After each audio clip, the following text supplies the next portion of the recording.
హరి ఓం.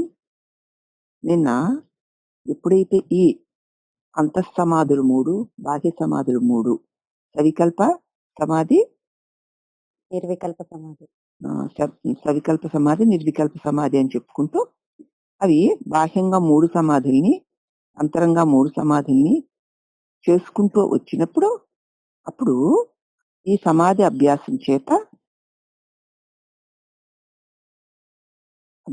అభ్యాసము చేత పరాపరమైన ఆత్మను సాక్షాత్కరించుకుని సాక్షాత్కరించుకున్న మాత్రము వల్లనే హృదయ గ్రంథి భేదింపబడుతుంది. అప్పుడే సకల సంశయాలు నష్టమవుతాయి, కర్మలు నాశనం పొందుతాయని నేను చెప్పుకున్నామమ్మా. ఇప్పుడు అవశ్చిన్నుడు, చిదాభాసుడు అంటే వ్యవహారికుడు అనమాట, స్వప్న కల్పితుడు అను త్రివిధ జీవుల యందు అవశ్చిన్నుడు, పారమార్థికుడు, వీడు కూడా కల్పితుడే. అవశ్చిన్నుడని, మరి స్వప్న కల్పితుడని, చిదాభాసుడని చెప్పుకుంటూ ఉన్నప్పుడు ఈ 3 విధములైనటువంటి జీవుడికి ఆ 3 పేర్లు 3 అవస్థల్లో. వీడు కల్పితుడే, వీడు కూడా వాడికి వాడే ఉండలేని వాడు అనమాట. అవచ్ఛేద్యమైనటువంటి స్వరూపమే సత్యము, అది వచ్చిపోయేది కాదు. కాబట్టి ఈ వచ్చిపోయే వాడికి ఆధారముగా ఉన్నటువంటి స్వరూపమే వాస్తవమైనది. ఆరోపము చేత దీని యందు జీవత్వమును కల్పించుట గాని ఇతడు స్వభావంగా బ్రహ్మమే.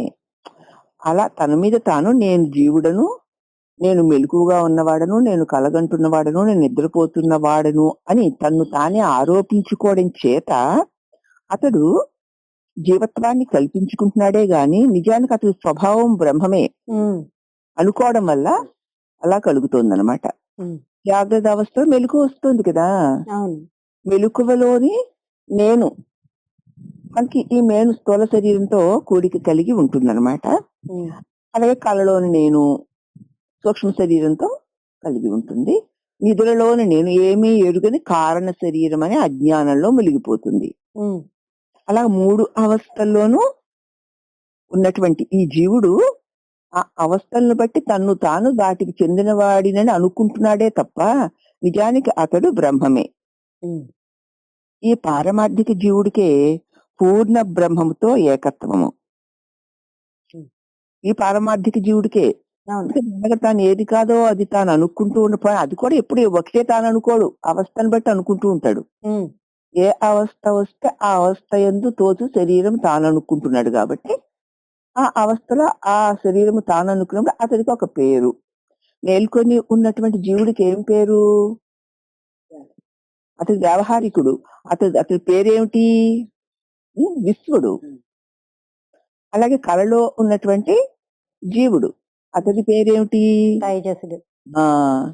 తైజసుడు అంటారన్నమాట. అంటే తనకు తానే ప్రకాశించలేక ఆ ప్రకాశం మెలకువలో ఉన్న భావాలను ఇప్పుడు ఊహిస్తూ ఉంటాడు గనక తైజసుడు అంటారు వీడిని, కళలో ఉన్నవాడిని. అతడే నిద్రలో ఉన్నవాడిని ప్రాజ్ఞుడు అంటారు. ప్రాజ్ఞుడు అంటే వాడికి ప్రజ్ఞ కలిగి ఉన్నాడని కాదు, ప్రజ్ఞే స్వరూపంగా ఉన్నాడు గాని అతడు ఎరుగని అజ్ఞానంలో ఉన్నాడు. ప్రజ్ఞే స్వరూపంగా ఉన్నాడు కానీ తను తాను ఎరుగని అజ్ఞాన కారణమే కారణ శరీరం. కానీ అక్కడ తను తాను ఎరుగకపోయినా ఉన్నవాడై సుఖముగా ఉన్నానన్న అనుభవమును పొందుతూ ఉన్నాడు గనక అతన్ని ప్రాజ్ఞుడు అంటారు. వాడే అతడెవరు? నిజంగా బ్రహ్మస్వరూపమే. అయితే ఈ పారమార్థిక జీవునికే పూర్ణ బ్రహ్మంతో, వీడే పారమార్థిక జీవుడు, వీడికి పూర్ణ బ్రహ్మంతో ఏకత్వం కుదురుతుంది. నీరు నీటిలో కలుస్తుంది తప్ప రాయి కలవదు కదా, వీడికే కుదురుతుంది ఏకత్వం. తత్వమస్యాది మహావాక్యాల చేత చెప్పబడునే గాని ఇతర జీవులకి కాదు. మిగతా జీవులకి బ్రహ్మమునందు ఐక్యము పొందేటువంటి స్థితి లేదు. వాటికే తత్వం, అది నీవు అనేటువంటి వాక్యంతో చెప్పి అతని స్వరూపాన్ని అతన్ని మనం తెలుసుకునేలాగా చేయగలిగేటువంటిది ఇటువంటి వీడికే, ఉమ్, ఈ పారమార్థిక జీవుడికే కుదురుతుంది. కాబట్టి బ్రహ్మమునందు అనాది కల్పిత ఆవరణ విక్షేపాత్మికమైన మాయ, బ్రహ్మమునందే, ఉమ్, వస్తువునందే అనాదిగా ఎప్పుడు అంటే తెలియదు, ఉమ్, ఒక భావన కలిగింది. ఉమ్, ఆ భావన ఒక్క భావన కలిగి అది నెమ్మదిగా అనేక భావాలుగా మారిపోయింది. ఉమ్, దానివల్ల ఆవరణ విక్షేపాత్మికమైనటువంటి ఒక మాయ ఏర్పడింది. ఏమిటనమాట ఆవరణ?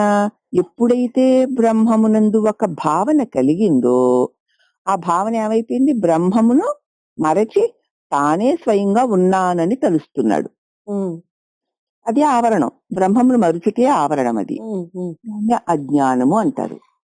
ఉమ్, అజ్ఞానం అనే ఆవరణ కప్పడం చేత ఆ అజ్ఞానము పైగా అక్కడ జ్ఞానమే వాడి స్వరూపమై ఉన్నాడు గనక మసక చీకట్లో కనబడే సినిమా లాగా ఆవరణ కప్పినా, సూర్యుని మబ్బు కప్పినా సూర్యుడు లేకపోలేదు అన్నట్లు ఉమ్, ఆవరణ కప్పినా అతడు జ్ఞానమే స్వరూపమై ఉన్నాడు గనక ఆ జ్ఞాన స్వరూపమునందు తానెవరో తాను తెలియకపోవడం చేత తాను ఏ అవస్థలో ఏ దేహము తాననుకుంటున్నాడో ఉం?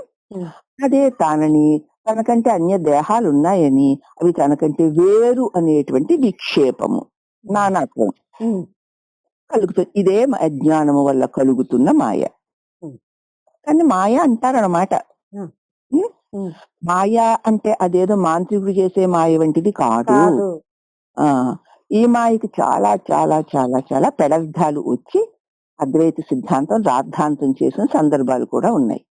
ఈ మాయను తెలుసుకోలేక ఉమ్, మాయ అంటే అఖండమైన పరమాత్మ ఎందు కలిగిన చిన్న తలంపు, ఆ తలంపు తాను అఖండ పరమాత్మ నుంచి కలిగిన వాడనని మరుచుటే మాయ. ఉమ్, మరిపే మాయ ఇక్కడ. అంతే. మరిపే మాయ చేస్తుంది కదమ్మా. ఉమ్, ఉమ్, మర్చిపోతాము. మర్చిపోయి ఆ నిమిషానికి ఏది తోస్తే అదే సత్యం అన్నట్లు జీవిస్తాం. ఉమ్, అని గుర్తొస్తే అయ్యో అలా అనుకున్నామే ఇలాగా, కానీ ఇలా కాదు అని గుర్తెరుగుతాం. ఇదే మాయ. ఉమ్, ఈ మాయ ఎప్పుడు అనాది ఎప్పుడో కల్పితమైంది. దాన్ని ఎవరు ఇది అని ప్రశ్నించకపోవడం చేత ఈ ఆవరణ విక్షేపాత్మకమైనటువంటి వ్యవహారం అంతా సత్యం అన్నట్లు మనకి తోస్తుంది. ఆ మాయ ఆ అఖండ బ్రహ్మమును కప్పి ప్రపంచ జీవులందరినీ కల్పిస్తుంది. అంతే, అఖండ బ్రహ్మాన్ని కప్పేసింది. అదేమిటండి, అఖండమైన బ్రహ్మాన్ని దాని నుంచే కలిగిన చిన్న తలంపు రూపము అయిన మాయ కప్పేస్తుందా? ఎలా కప్పేస్తుంది అనుకుంటాం. అవునా? ఉమ్, ఎలా కప్పేస్తుంది అంటే మన అనుభవంలోనే మనం చూసుకున్నాం. నువ్వు ఒక కంటిని మూసి రెండవ కంటి కనుగుడ్డుకి నీ బొటకన వేలో లేకపోతే చూపుడు వేలో అడ్డు పెట్టుకో, ఉమ్, ప్రపంచం కనిపిస్తుందేమో. కనిపించదు. ఈ చిన్న ఆ కంటి పాపకి ఒక కన్ను మూసి ఆ గుడ్డు దగ్గర ఈ చూపుడు వేలు అడ్డు పెట్టుకో. మరి ఇంత పెద్ద ప్రపంచము ఇంత చిన్న చూపుడు వేలు అంతకంటే సూక్ష్మమైన కనుగుడ్డును కప్పేసరికి ఇంత జగత్తు కూడా అదృశ్యమైపోయింది కదా. ఉమ్, అయిపోయిందా? అయిపోయింది.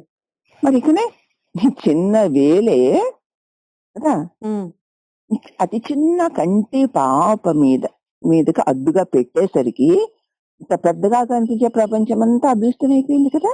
ఉమ్, మరి ఇంకనే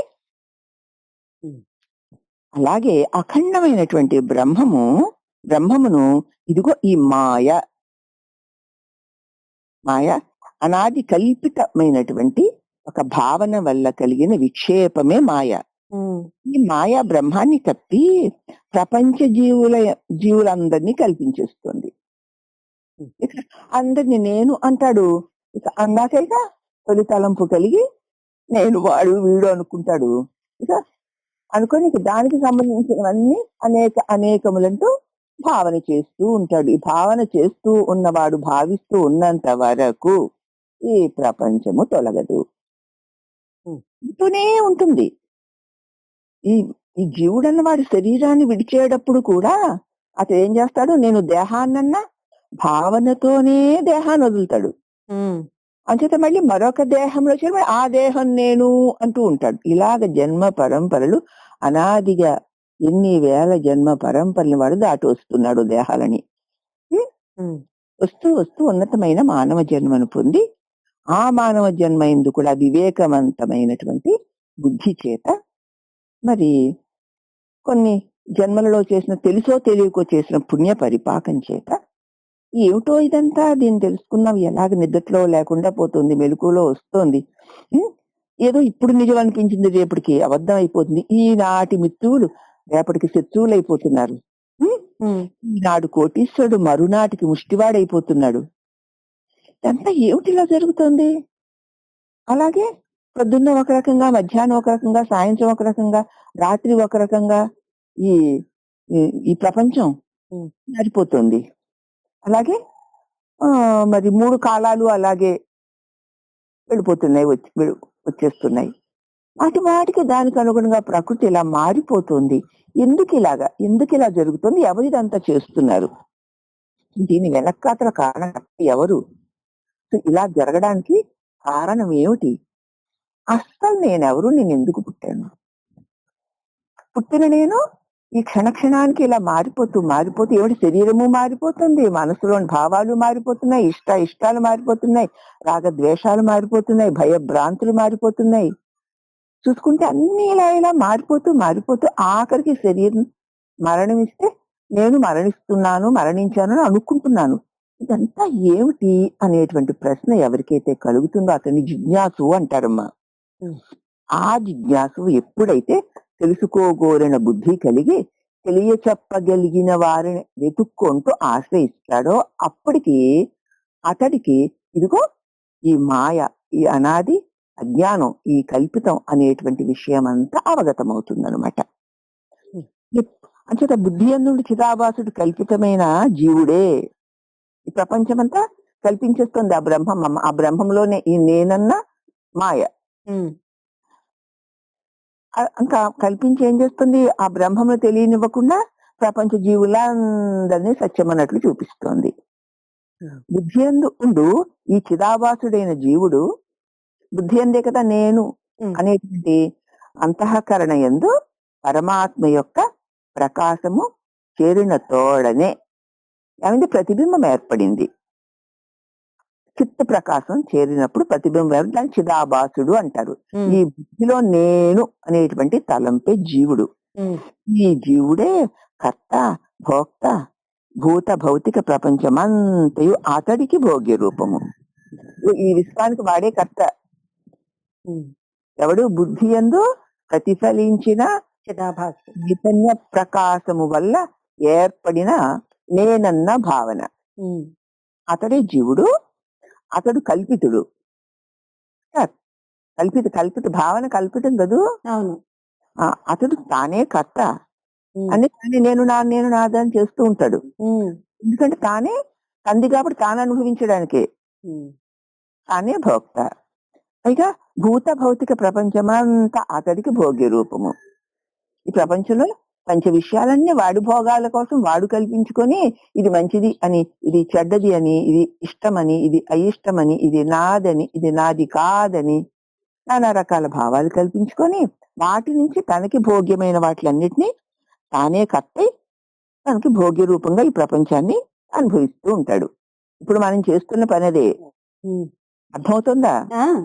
ఆ కాబట్టి అనాది మొదలు మోక్షము వరకు వ్యవహారమందు ఉండుట వల్ల ఎప్పుడైతే నేనన్న తలంపు ఈ చిదాభాసుడు ఆ బుద్ధి యందు తోచో చిత్ప్రకాశం వల్ల ఏర్పడిన నేనన్న భావన హ్మ్. ఆ జీవుడే నేను అని అనుకోవడం ఎప్పటి నుంచి మొదలు పెట్టాడో అతడు తన నిజస్వరూపమును తెలుసుకొని మోక్షమును పొందే వరకు వ్యవహారమందే ఉంటూ ఉంటాడు అతడు. అది మన నిజ స్వరూపం తెలియక వీటిలోనే దొర్లుతూ ఉంటాడు. ఇదే జీవిత గమ్యం. ఇందుకే పుట్టాం, ఇందుకే పెరిగాం. హరిహర బ్రహ్మాదులు వచ్చి చెప్పినా వాడికి ఎక్కదమ్మా. ఉమ్, వాడికి వాడు ఏమిటి బ్రతుకు? ఉమ్, ఎందుకీ బ్రతుకు? ఎందుకు పుట్టాం? ఎందుకు చచ్చిపోతాం? చచ్చిపోవడానికి పుట్టి ఈ మధ్యలో వచ్చేవని శాశ్వతాలు అనుకుంటూ దానికోసం రాగద్వేషాది మరి విషయ పరంపరలో పడి కొట్టుకుంటూ నేను నాది అనుకుంటూ మంచి చెడ్డ యుక్త అయుక్తాలను విడిచి ఇంత అన్యాయంగా అక్రమంగా ప్రవర్తించు నేను ఎక్కడికి పోతాను అన్న ప్రశ్నే లేకుండా ఈ వ్యవహారం ఉన్నంత వరకు అతడు మరి ఆ ఉండటం వల్ల ఈ జీవజగములు రెండు కూడా వ్యవహారికలే. మోక్షం పోయి తన నిజ స్వరూపం తెలుసుకునే వరకు ఇక ఈ వ్యవహారం అంతా ఉంటుంది. ఉమ్, ఇప్పుడు తెలియనంత వరకు మరి ఇదంతా సత్యమే కదా మనకి. అంతే. ఇక చచ్చాక ఏమవుతారన్న ప్రశ్నే లేదు మనకి. ఇంకా చావకుండా మనం ఇలా ఉండిపోతామని ఈ మూట కట్టుకున్నవన్నీ ఇలాగే మన సొంతాలై ఉంటాయనే కదా భ్రాంతి. ఉమ్, కానీ విడిచిపోయే వాళ్ళని చూస్తూనే ఉంటాడు. ఉమ్, వాళ్ళు వెళ్ళిపోయారు, నేనుంటాను, నేను విడిచిపెట్టను అనుకుంటాడు. ఉమ్, అవునా? అవును. పైకి నుంచి అంటూ ఉన్న లోపల వాడు వదలలేదు కదా. ఉమ్, ఉమ్, ఆ ఈ వ్యవహారం ఉన్నంత వరకు కూడా మరి ఈ జీవజగములు రెండు వ్యావహారికాలై ఉంటాయి. ఉమ్, ఈ వ్యావహారికుని యందు ఈ ఆవరణ విక్షేప రూప నిద్రాశక్తిని ఆవరణము విక్షేపమును, ఉమ్, ఆవరణం అంటే కప్పడం నిద్ర, విక్షేపం అంటే కళ. ఉమ్, అవునా? అవును. ఈ శక్తి దీనిని కప్పి ముందు చూచినదియును నూతనమునైన జీవ జగంబులను స్వప్నమునందు వలె కల్పిస్తుంది. ఇంతకు ముందు తన చూసినటువంటి అనుభవాలు భావాలు వాసన రూపంలో ఉంచుకొని దానిని ముందు తాను ఏవైతే అనుభవించాడో ఆ వాసనలను లేక నూతనముగా అవే ఇప్పుడు కొత్తగా కలిగాయంటూ ఇంతకంటే ఫలానవి కలగాలనుకుంటూ మళ్ళీ నూతనమైన భవిష్యత్తును మళ్ళీ జీవ జగత్తులను స్వప్నములో లాగునే కల్పించుకుంటుంది. స్వప్నం నా కల్పితమే కదా. అవును. అలాగే ఈ ఈ మెలకువలోది కూడా కల్పితమే. ఉమ్, నేను కల్పించుకుంటున్నదే. అవును. మనం అనుకుంటాం ఎవరో దేవుడు తయారు చేశాడు, ఇది దేవుడిది అనుకుంటున్నాం. కాదు. ఉమ్, ఉమ్, భావనలు కాదు. దేవుడు కల్పిస్తున్నాడు అనుకుంటున్నాం. మరి కళని ఏ దేవుడు కల్పించాడమ్మా? లేదు. మరి నీ కళలో ఒక ప్రపంచాన్ని నీకు నువ్వే కల్పించుకుంటూ దానిలో నీకంటే అనేకములను చూస్తూ అవన్నీ నీకంటే వేరనుకుంటూ దానిలో ఒక శరీరం నేననుకుంటూ దానికొచ్చే కష్ట సుఖాలు నావనుకుంటూ ఏడుస్తూ మొత్తుకుంటూ ఆ జగత్తంతా ఎంత సత్యమని దానిలో వచ్చినటువంటి సుఖ దుఃఖాది అనుభవాలు ఎంత సత్యములని నువ్వు దుఃఖిస్తూ సంతోషిస్తూ ఉండగా ఉండగా చటుక్కున మేలుకుంటే అదంతా ఎక్కడికి వెళ్ళిపోయింది? మరి ఎవరు కల్పించారు? ఏ బ్రహ్మదేవుడో వచ్చి కల్పించాడా? లేదు. విష్ణుదేవుడు పోషించాడా? శివదేవుడు దానిలో రుద్రుడు దానిలో లైనం చేసుకున్నాడా? నేనే అవన్నీ. నీలోనే కదా. ఎందుకంటే ఇది కళ. ఉమ్, ఎందుకంటే నీవే అని అనడానికి ఆధారం ఏమిటి అంటే ఎవరి కళ వారికే సొంతం. అది. అందరి సొంతం కాదు కదా. అవును. కాబట్టి ఎవడి కల్పితమే వాడికి కళ. ఉమ్, అంటే ఒక ప్రపంచాన్ని తాను కల్పించగలడు. ఉమ్, కల్పించి ఆ కల్పన తన వల్లే జరుగుతుంటే తనకంటే వేరు అనుకొని తను ఒక దేహంగా తను తాను బంధించుకొని మిగతావన్నీ తనకంటే అన్యమనుకొని తాను పుట్టాననుకొని పెరిగాననుకొని కష్టసుఖాది అనుభవాలు అనుభవిస్తున్నాను అనుకుంటూ ఏడుస్తూ నవ్వుతూ చుట్టుకున మేలుకునేసరికి కళ అదృశ్యమైపోవడాన్ని మనం గమనిస్తున్నాం. ఉమ్, మరైతే కళ ఇలాంటిది కదా, ఇంతకు ముందు ఈ మెలకువ లేదు, ఈ మెలకువ ఎలాంటిదా అని మాత్రం చూడం. కళ ఇలాంటిదని మనకు తెలిస్తే కదా. కళ వచ్చిందండి, కళ్ళలోనైతే ఈ దేవుడు కనిపించాడు, ఆ దేవుడు కనిపించాడు. ఏదో సముద్రం దగ్గరికి వెళ్ళాను, సముద్రంలో నుంచి ఒక దేవతా స్వరూపం వాణి అత్తయ్య రూపంలో వచ్చేసిందంటుంది మన శ్రీవాణి. వచ్చేసి ఇంకెలా కలవ పూలు అవి పట్టుకొని ఏదో దీవెనలు ఇచ్చేసారట. అక్కడి నుంచి శివుడు అక్కడి నుంచి తెచ్చాడట. నిజమే వచ్చాడు, కాదనడం లేదు, దాని అనుభవంలో సత్యమే ఉమ్, కదా. మరి అవన్నీ మెలకు వచ్చాక పోయాయి కదా. పోయాయా? దాన్ని తలుచుకొని మురిసిపోతావు. కల్లో ఎవడో పెద్ద రాతి బండ పెట్టి నెత్తి మీద కొట్టాడు, 1000 ముక్కలైంది. ఉమ్, అయ్యో మర్రో అని ఏడ్చావు, రక్షించేవాడు లేడు అని ఏడ్చావు. ఉమ్, మెలకు వచ్చేసరికి పోయింది కదా. పోయింది. మరి ఇప్పుడు ఆ కళ వచ్చినట్టే ఈ మెలకు కూడా అలాగే వచ్చింది. ఎందుకంటే ఇది పోతోంది నిద్ర వస్తే. అవును. కళ పోయినట్టే మెలకువ పోతోంది గనక కళలోని విషయములు అనుభవములు సత్యములుగా అనిపిస్తున్న మెలకు వచ్చేసరికి అవి అంతా అసత్యాలు అయిపోయాయి కదా. ఉమ్, ఈ మెలకు కూడా ఇప్పుడు సత్యము శాశ్వతము అని అనిపిస్తోన్నా నిద్ర వచ్చేసరికి మాయమైపోతుంది కదా. ఉమ్, అలా ఎంతో ఇది అంతే కదా అని ఎవరైనా అనుకుంటున్నారా? అసలు రహస్యం ఇది. అవును. వేదాంతాలు నేర్చేసుకుని ధ్యానాలు జపాలు చేసేదానికంటే ముందు ఇది తెలుసుకోవాలి.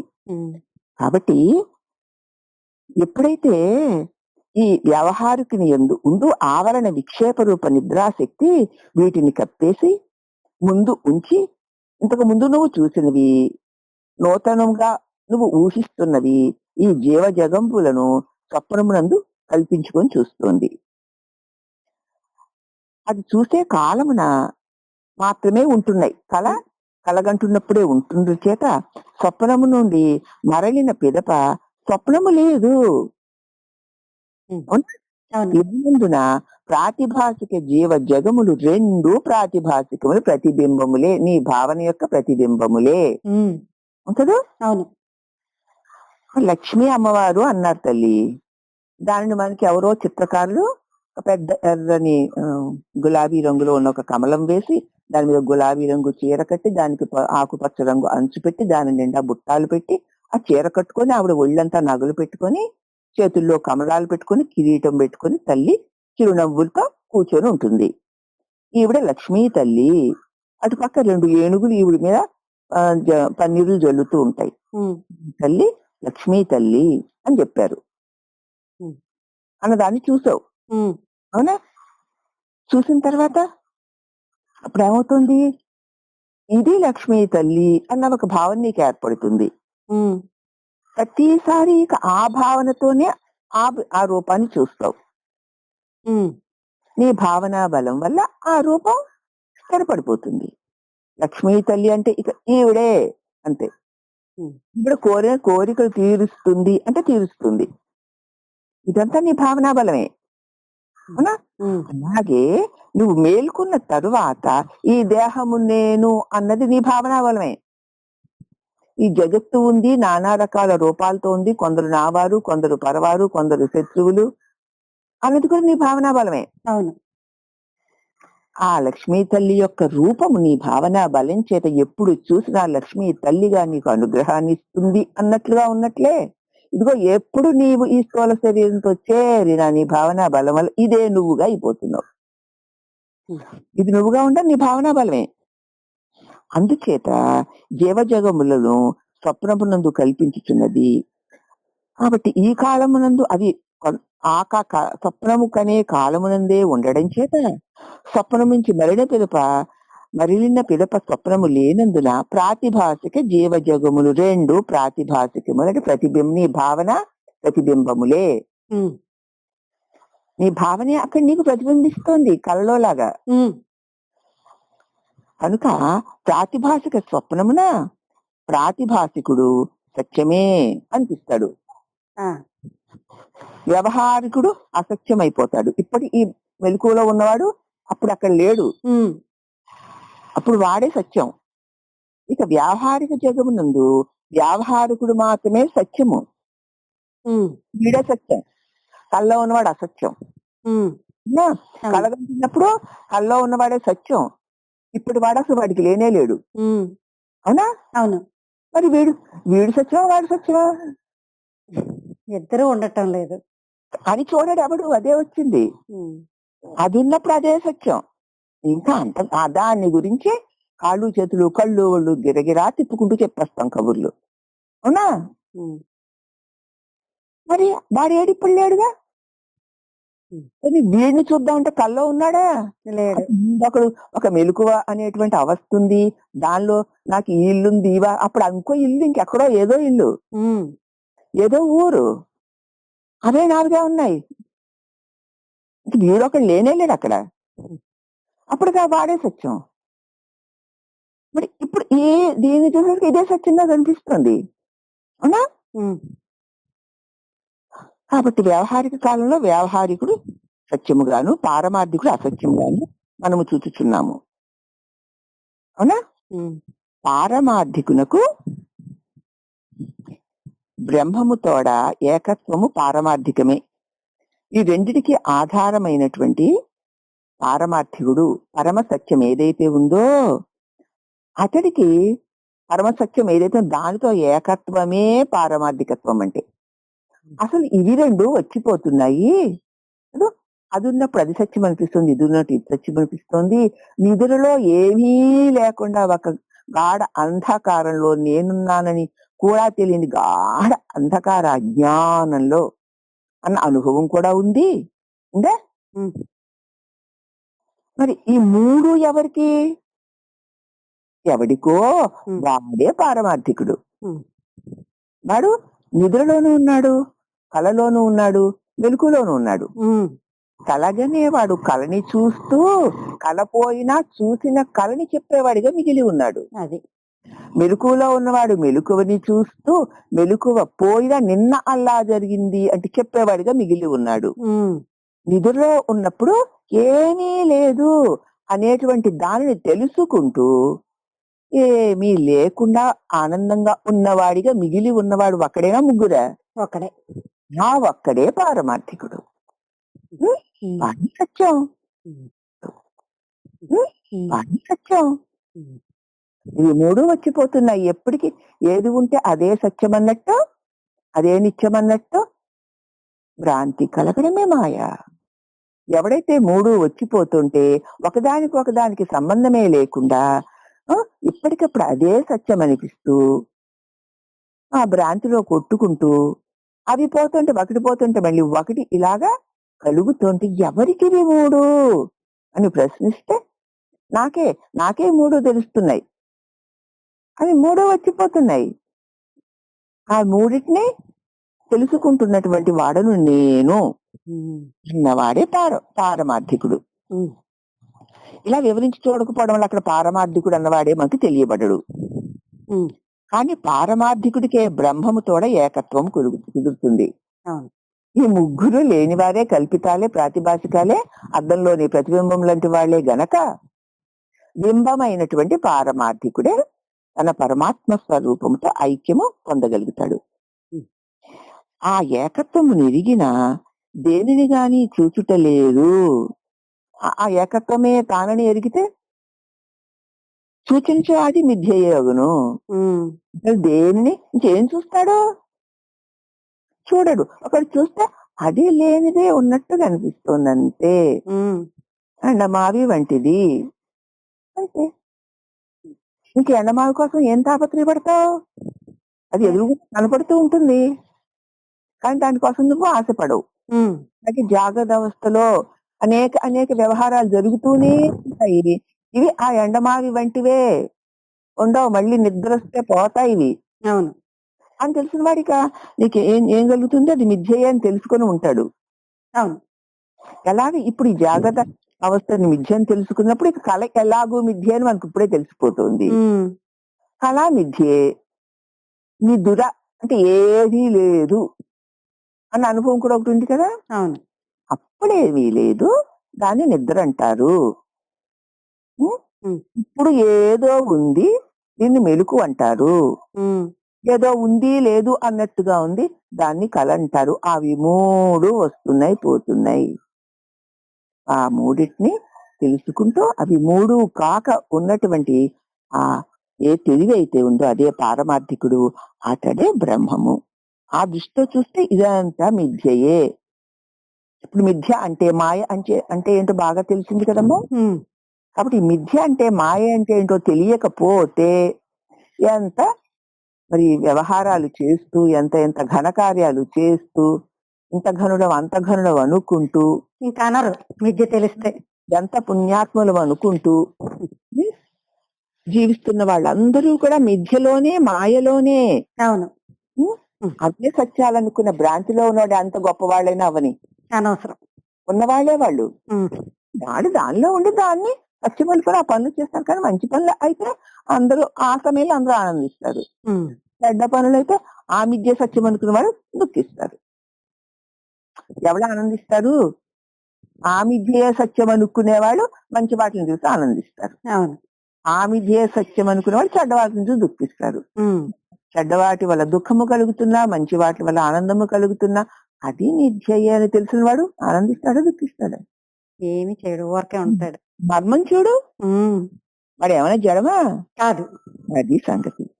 కాబట్టి నీటి ధర్మము వలె మాధుర్యము, ద్రవత్వము, శైత్యము ఇవి తరంగమునందును దాని యందుండు నురుగునందును ఉంటుంది.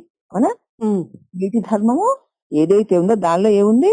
ద్రవత్వం ఉంది, ఉమ్, స్వేచ్ఛగా ప్రవహించే లక్షణం, ఉమ్, ఒక రుచి ఉంది, ఇక చల్లగా ఉంది. ఉమ్, ఈ ధర్మాన్ని నువ్వు తెలుసుకోవడం కోసం నీవు దాని దాని ధర్మాలు, దాని లక్షణాలు ఆ నీటి యొక్క అలలయందు, బుడగలయందు, నురుగుయందు కూడా ఉన్నాయి కదా. ఉన్నాయి. ఆ, నురుగంత చిన్న దాని యందు ఆ నీటి లక్షణాలే ఉన్నాయి. అవునా? ఉమ్, బుడగలోనూ నీటి లక్షణాలే, అలలోనూ నీటి లక్షణాలే ఉన్నాయి. ఉమ్, తరంగమునందును దాని యందు ఉండు నురుగునందును ఎలాగైతే ఉన్నాయో ఉమ్, అలాగే ఆత్మ యొక్క సచ్చిదానంద ధర్మాలు తన యందును కల్పిత సంబంధము చేత వ్యావహారికుని యందును దాని మూలమున ప్రాతిభాసికుని యందును కలిసి ఉంటాయి. మరి నురుగులోనూ నీటి లక్షణం ఉంది కదా, ఉంది. దాని నీరు అందరూ నొరగంటారు. అవును. బుడగలోనూ నీటి లక్షణం ఉంది, ఉమ్, దాన్ని బుడగంటారు, నీరు అనరు. ఉమ్, అలలోనూ నీటి లక్షణం ఉంది అని దాన్ని నీరు అనరు, అలంటారు. ఉమ్, అని అన్నంత మాత్రాన అది నీరు కాకపోతుందా? నీరే. లాగుననే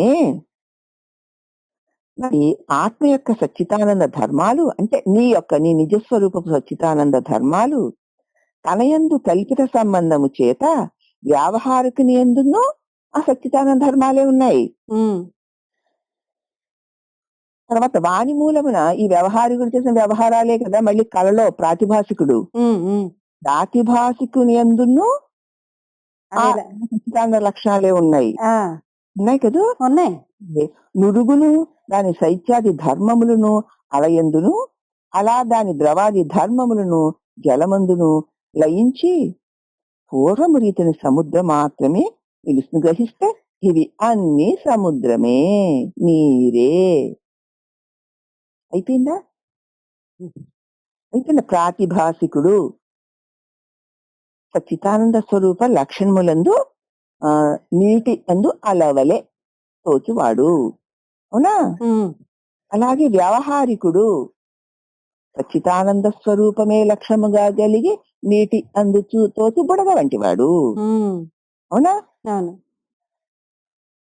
అలాగనే సచ్చితానంద లక్షణాలు నువ్వు ఎలాగ ఉన్నా సరే, వ్యవహారికుడిగా ఉన్నా సరే, ప్రాతిభాసికుడిగా ఉన్నా సరే, నీ నిజస్వరూప లక్షణాలు నిన్ను వీడిపోలేదు. అవునా? అవును. వీడిపోయాయా? మరి నీటు బుడగయందు నీటి లక్షణాలు వీడిపోయాయా? లేదు, లేదు, ఉన్నాయి. జీవుడుగా ఉన్నాడంటే అలాగే నీవు జీవుడు, ఈ వ్యవహారిక జీవుడిగా ఉన్నప్పుడు కూడా నువ్వు సచ్చిదానంద స్వరూపానివే. ఉమ్, ఆ రూపాన్ని బట్టి అట్లా అంటారంతే. ఆ రూపాన్ని బట్టి ఆ వ్యవహారం అలా ఉన్నట్టు కనపడుతుందంతే. అది ఉమ్, ప్రాతిభాసికుడు కూడా సచ్చిదానందమే. ఆ, ఆ భావాన్ని బట్టి అలా ఉంటుందంతే. ఉమ్, అది సచ్చిదానందమే. ఉమ్, అందుచేత ఎప్పుడైతే ఈ సత్యాన్ని తెలుసుకుంటే నురుగు దాని శైత్యాది ధర్మాలును అలయందు ఈ నురుగు ధర్మాలే, బుడగ ధర్మాలే ఆ అలలోనూ ఉన్నాయి. అలాగే దాని ద్రవ్యాది ధర్మాలు జలంలో ఉన్నాయి. అంతా కలిపి సాగరము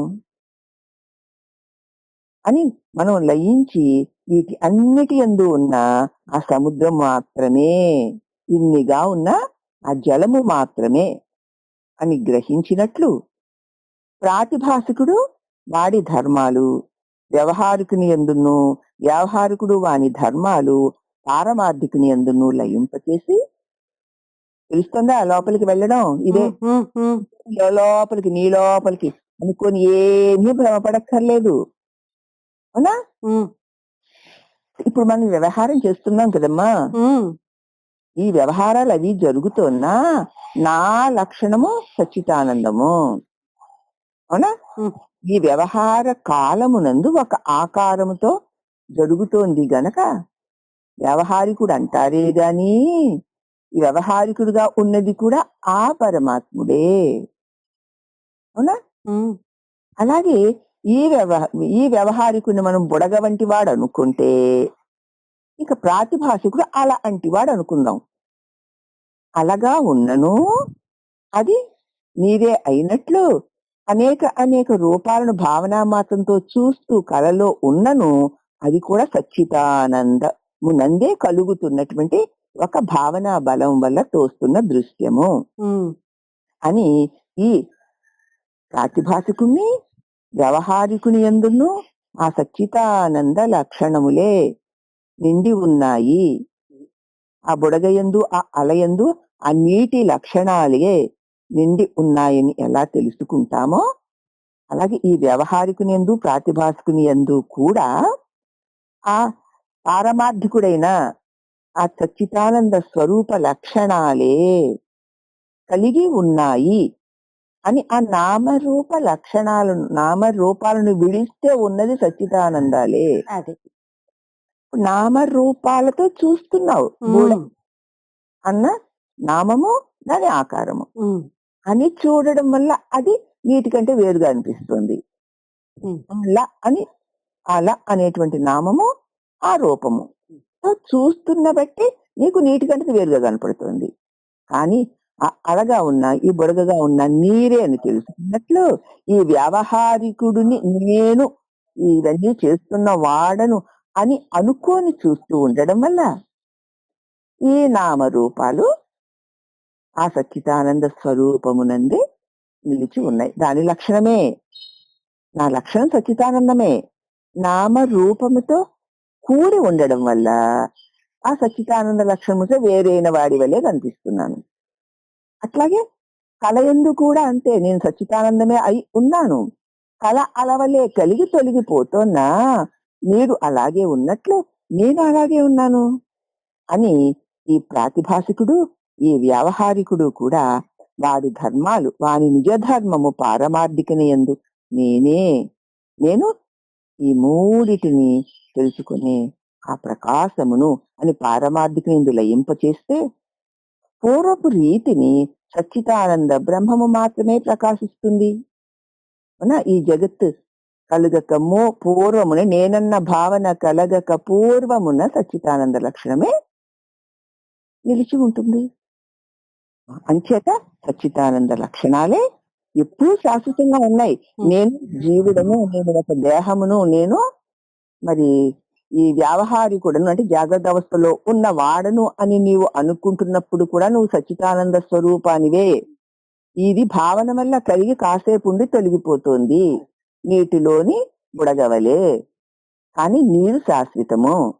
అలాగే కలలో కూడా ఉన్నటువంటి ప్రాతిభాషికుడు అప్పుడు కలగనేవాడు కలే సత్యం అనుకుంటూ దానిలో ఉండే శాశ్వతం అనుకుంటూ ఉన్నను అతడు సచ్చిదానంద స్వరూపుడే.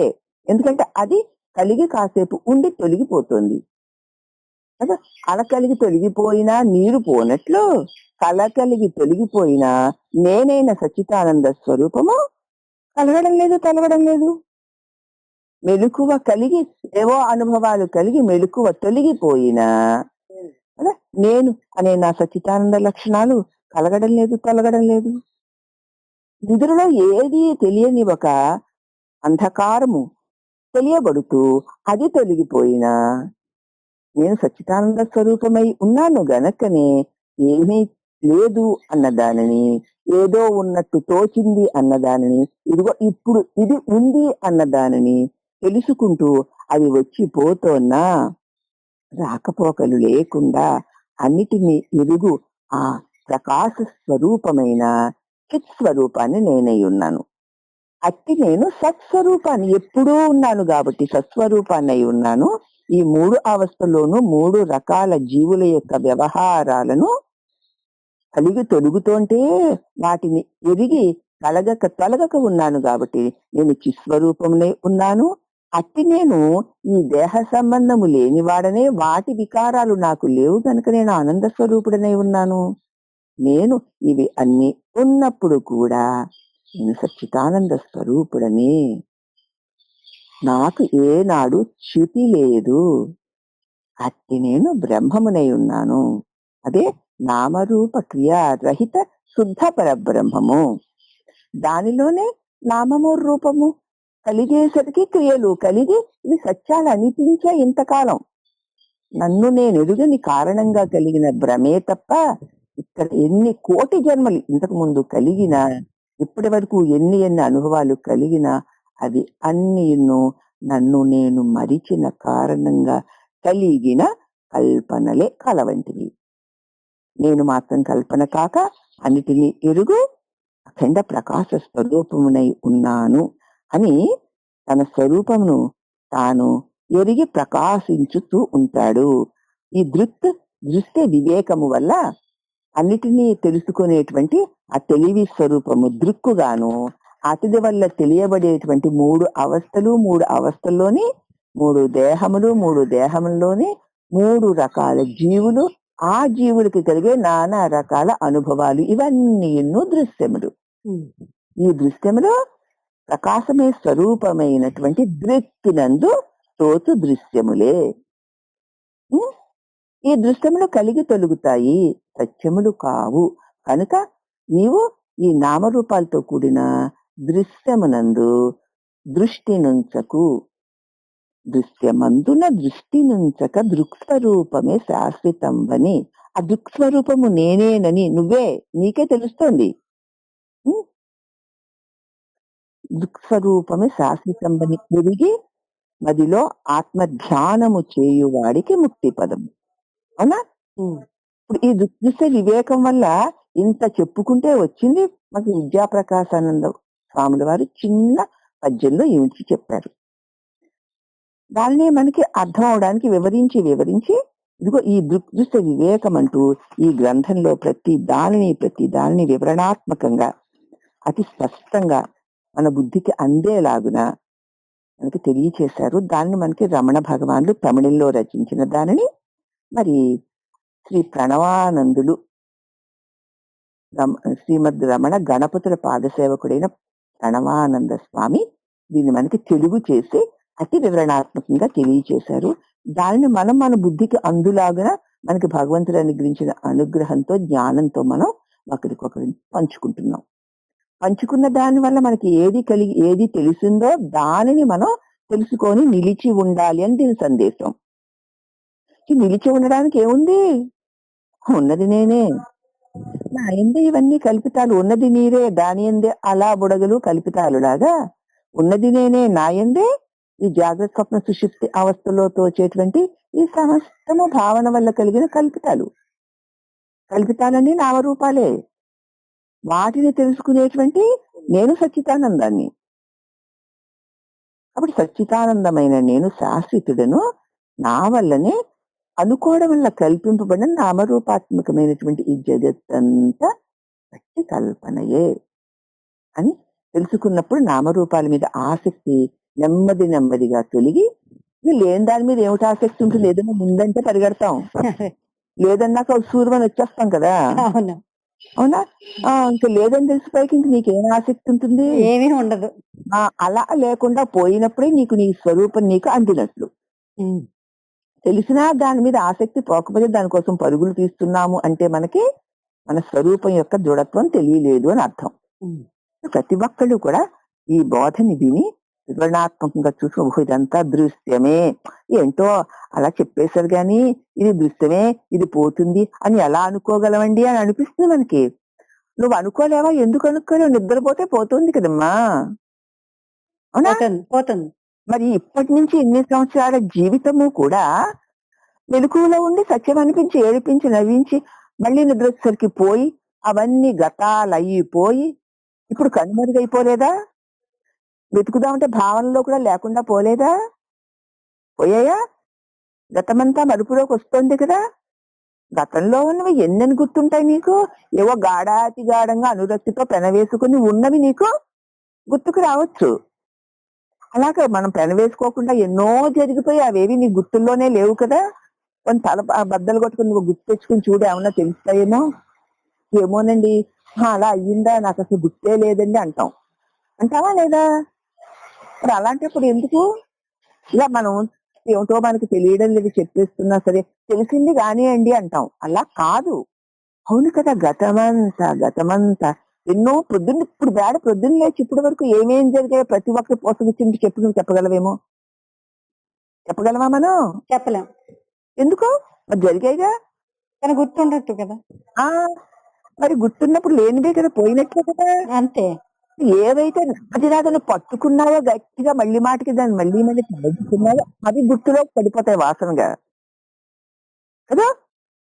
నువ్వు అలాగా పొద్దునుంచి ఇప్పటి వరకు ఎన్నో జరిగాయి. ఒకటి రెండో గుర్తులో ఉన్నాయి గానీ మిగతావి గుర్తులోనే లేవు. ఎందుచేత?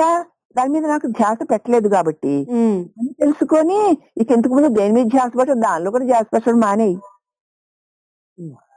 ఇక నీకు వాసనలే ఉంటాయి. ఉండవు కదా! ఉండవు. మరి అవి పోయినట్టు ఇప్పుడు నువ్వెంత గుర్తు పెట్టుకొని మళ్ళీ మళ్ళీ తవ్వుకొని ఆనాడిల్లా జరిగింది, ఈనాడల్లా జరిగింది తవ్వుకుంటే మాత్రం అవేమన్నా ఉన్నవా? లేవు కదా! మరి ఇంకెందుకు గట్టిగా 10 సార్లు అనేసుకుని ఒకే విషయాన్ని 100 సార్లు చెప్పేసుకుంటే అదేమన్నా గొప్పదైపోతుందమ్మా? 100 సార్లు తిట్టేసుకుంటే అదేమన్నా చెడ్డదైపోతుందా? నీ లోపలే వచ్చి ఇంక దిమ్మలాగా కూర్చుంటుంది. అది మళ్ళీ నీకు వాసనగా మారుతుంది. పోయింది కదా! ఎంత గొప్పదైనా వెళ్ళిపోయింది కదా! తిరిగి రాదు కదా! ఎందుకు ఆనాడిలా జరిగింది, ఈనాడు అలా జరిగిందని ఎందుకంత అలా అనుకోవడం? ఇప్పుడు ఏంటి నీ వివేకం వల్ల ఇక ఓహో! ఇలా అయ్యిందా? ఆ! మళ్ళీ రేపు తెల్లవారేసరికి ఇది మరుపుకొచ్చేస్తుంది, పోతుంది. ఎందుకులే దాన్ని మళ్ళీ మళ్ళీ నేను అనుకోవడం అని ఈ అనుకోవడాలు మానేస్తాం అన్నమాట వివేకం కలిగితే. ప్రతి దానిని వచ్చింది. అయ్యిందిలే. ఓ మంచి మంచి కళ. ఏదో మంచి సంఘటనలు మన ఇంట్లో జరిగాయి అనుకుందాం. ఫంక్షనో, పెళ్ళో, పేరంటమో. హ్మ్. మంచి కళ. వచ్చింది, వెళ్ళింది. ఒక చెడ్డ కళ. ఒక చావో, ఒక దుఃఖమో వచ్చింది. లేకపోతే ఏదో ఆస్తి పోవడమో ఏదో వచ్చింది. ఏడ్చాం. ఒక చెడ్డ కళ. ఉన్నాయా? ఉన్నాయా? ఎంతకాలం ఏడుస్తావు? అది కూడా కొంతకాలం. ఉన్నాయా? ఎంతకాలం పొంగిపోతావు? ఆ! ఎందుకు? ఇప్పుడు ఉన్నట్టే అనిపిస్తాయి. కానీ అవి పోతాయి. ఎందుకు వాటిని పదే సంఘటనని పొద్దున్నుంచి సాయంత్రం వరకు దాన్ని పదే తలుచుకోవద్దు. పదే దాని గురించి చెప్పుకోవద్దు. పదే దాని గురించి అలా అయ్యింది. ఈశ్వరేచ్ఛ అని వదిలేస్తూ ఉండడం. హ్మ్. అప్పుడే ఏమవుతాయన్నమాట అవి? కలిగి తొలిగేవి గాను, వచ్చిపోయేవి గాను, అవి సత్యాలు కానివి గాను నీ బుద్ధిలో స్థిరపడతాయి. ఇప్పుడు అలాగా స్థిరపెట్టుకోవాలి. అమ్మా! ఎప్పుడైతే అలా స్థిరపెట్టుకుంటామో అప్పుడు ఏ అవస్థలో ఏ అనుభవాలు కలిగినా అవి వాసన రూపాన్ని ధరించి మళ్ళీ మళ్ళీ జన్మలకి నీకు ఆస్కారాన్ని కలిగించవు. హ్మ్. లేదు అంటే కళలో నాకెంత మంచి కళ వచ్చిందని 100 సార్లు చెప్పుకున్నావు అనుకో అది మళ్ళీ ఒక వాసనే. అవును. అయ్య బాబోయ్యో నాకు ఈ దుస్వప్నం వచ్చింది, తెల్లారుజాము 4 గంటలకు వచ్చింది, అవి నిజాలు అయిపోతాయి అంటున్నారు. ఈ కళకి నేను ఇక్కడ దాన్ని ఏమంటారు అండి? కళ్ళవి వస్తే చేసుకుంటారు కదా! ఏం చేసుకోవాలో దానికి రెమెడీ ఏదైనా ఎవరన్నా చెప్పండి. ఏదైనా చేయించుకోమంటే శాంతులు చేయించుకుంటానండి చెడ్డ కళ వచ్చింది. అసలు ఆ చెడ్డ కళ నువ్వే అంటున్నావు మళ్ళీ. అదే. అయిపోతుందట నిజం. అది మళ్ళీ నీ భావనే. హ్మ్. ఒకవేళ నిజంగా అవ్వాల్సి ఉంటే అవ్వదా? అవుతుంది. అప్పుడు ఆ కళ జరుగుతున్నప్పుడు ఆ దుఃఖం కలిగినప్పుడు ఏమన్నా ఆపగలిగావా? ఇప్పుడు ఈ మెలకువలో అది జరగవలసింది జరుగుతుంది ఏమన్నా ఆపుతావా? ఆపలేం కదా! ఎందుకు పదే ఒక దుష్ట కాలాన్ని తలుచుకొని దుఃఖపడ్డం, మంచి కళను తలుచుకొని మరి ఆనందపడ్డం. అలాగే ఈ రోజు జరిగిన ఒక మంచి సంఘటన తలుచుకొని బాగుంది సరేలే అంటాం. అయ్యో అమ్మా ఎంత బాగుంది అంటాం అంతే. దాన్ని పదే చెప్పేసుకుంటూ ఆహాహా అని అంగలార్చుకుంటూ అది అవస్థలో పడుతుంది. అలాగే ఒక దుఃఖాన్ని కూడా ఈ బాబోయ్ అనుకుంటూ దీనికి ఈ విధవ కారణం ఆ విధవ కారణం అనుకుంటూ దాన్ని కూడా నువ్వు మళ్ళీ అనుకుంటూ ముద్రలు వేసుకుంటున్నావు. వద్దు. ఈ పదే తలుచుకోవడం వల్ల దృఢపడి మళ్ళీ జన్మలకి కారణమవుతాయి. నీకు వివేకం కలిగింది కాబట్టి దేనిని వస్తున్నాయి వెళుతున్నాయి ఈశ్వరాజ్యం వల్ల అలా జరగవలసింది జరిగింది, వచ్చిందల్లా వెళ్ళిపోతుంది అన్నట్లు ఈశ్వర నీ ఆజ్ఞ అనుకోని మనం ఉండగలిగితే అవన్నీ ముద్రలు వేయకుండా వెళ్ళిపోతాయి. అమ్మా, ఈ రకంగా మన జాగ్రత్త స్వప్న అవస్థలలో కనపడుతున్న నామరూపాత్మకమైన జగత్తంత ఎన్నో మిథ్యయే, మాయే. ఏమిటి ఆ మిథ్యా మాయ అంటే, నన్ను నేనెరుగని అజ్ఞానము చేత, నేను జీవుడిననుకున్నటువంటి మాయ భావన చేత, ఆ భావన వల్ల నేనే కల్పించుకుని సత్యాలనుకుంటూ మోహంలో ఉన్నాను అని గురుదేవులు చెప్పారు, శాస్త్రం చెప్పింది. నన్ను నేను తరిచి చూడగా నాకు అది అనుభవంలోకి కూడా వస్తుంది. వచ్చింది కాబట్టి ఇక దీన్ని స్థిరపెట్టుకో. ఇక నీవు చేయవలసిన కర్తవ్యం అదే. ఈ దృశ్య వివేకం అనేటువంటి గ్రంథము చక్కగా ఇటువంటి వివేకాన్ని మనకి కలిగించి మన నిజస్వరూపమునందు మనని నిలుపుతుంది. మరి చెప్పిన దాన్ని చెప్పినట్లుగా అర్థం చేసుకుని దానిని మనం నిజం కదా, పోనీ ఇది ఎక్కడన్నా కల్పన కాదు కదా, కాదు, సత్యం. ఆ సత్యాన్ని పట్టుకుని అవునవి వచ్చిపోతున్నాయి, ఏవి సత్యాలు కావు. ఎందుకంటే ఊహ తెలిసినప్పటి నుంచి ఇప్పుడు దాకా వచ్చినవేవి ఉండడం లేదు, వెళ్ళిపోతున్నాయి. రేపు రాబోయేవి కూడా వస్తాయి, వెళ్ళిపోతాయి. కానీ వాటిని తెలుసుకుంటూ నేనున్నాను, ఉన్నదే పారమార్థికుడిని, అతడే పరమాత్ముని యొక్క అంశ అయినటువంటి చిదాభాసుడని. అతడు తన స్వరూపమును ఎదిగితే ఈ ఆభాస, ఈ ప్రతిబింబం పోయి తనే బింబం అయిపోతాడని ఈ బోధ మనకి చెప్తోందమ్మా. ఈ బోధని ఇలా గుర్తిరిగి మనం అందరం కూడా ఈ దృష్టి వివేకం వల్ల దృశ్యమందు దృష్టి మాటి మాటికి పెట్టుకోకుండా దీనిని తెలుసుకునే తెలివి స్వరూపమైన తన యందే తాను దృష్టి నుంచుకొని ఉండుటయే ఒకవేళ సాధకుడు చేయవలసిన సాధన. కాబట్టి నేను అన్న తలంపు పుట్టి చోటంటే అక్కడుంది, ఎక్కడుంటుంది నేను అని ఎక్కడ అంటున్నావు? నోట్లో అంటున్నావులే, అవునా? అదే నేను పుట్టు చోటు. నోరు మూసుకొని నోటి లోపల కూర్చొని ఉండంతే, అవునా? పోనీ లేదు మనసులో అంటున్నావు, ఆ మనసు అనేది ఎక్కడ నీకు కనపడితే అదే నేను పుట్టు చోటు. అక్కడ నోరు మూసుకొని కూర్చొని ఉండు అంతే. చోటంటూ ఎక్కడా లేదు. అవును. ఎక్కడ చోటు ఉంటుంది? నీకు ఎక్కడ నేననేది తెలియబడుతుందో అదే దాని చోటు. అది వచ్చింది అంటే ఇది ఎవరు అంతే. ఎక్కడి నుంచి వచ్చింది నీకెందుకు? ఎక్కడి నుంచి వచ్చిందంటే నీకు తెలుస్తుంది. నీకు అది ఎక్కడి నుంచి వచ్చిందని అనిపిస్తుందో అక్కడే దాని చోటు. ఎక్కడి నుంచి వచ్చిందని నీకు తెలుస్తుందో అక్కడే దాని చోటు. అవును, మూలం అదే, అక్కడే ఉండిపో అంతే. లోపలికి లోతుల్లోకి ఎక్కడికి వెళ్ళాలని అనుకోద్దమ్మా కళ్యాణి. ఎక్కడ లేదు, నీకు ఎక్కడ నేను అని నువ్వు అంటున్నావో అక్కడే దాని చోటు అంతే. అక్కడ నేను అనుకున్నా ఉండు అంతే, అదే మూలం. దానిలో అలా దాన్నే పట్టుకుని ఉండడమే నీలోకి నువ్వు ప్రయాణించడం అంటారు అంతే. ప్రయాణం ఎక్కడికి వెళ్తావు? లేదు, ప్రయాణం అన్నది లేదు. కాబట్టి ఈ వివరణ మళ్ళీ మననం చేసుకుందామమ్మా. అందరికీ అర్థమైపోతుంది కాబట్టి ఎవరో అడగరు. ఎవరైనా అడిగితే మాత్రం నేను వివరణ మళ్ళీ చెప్పడానికి రెడీగా ఉంటానమ్మా.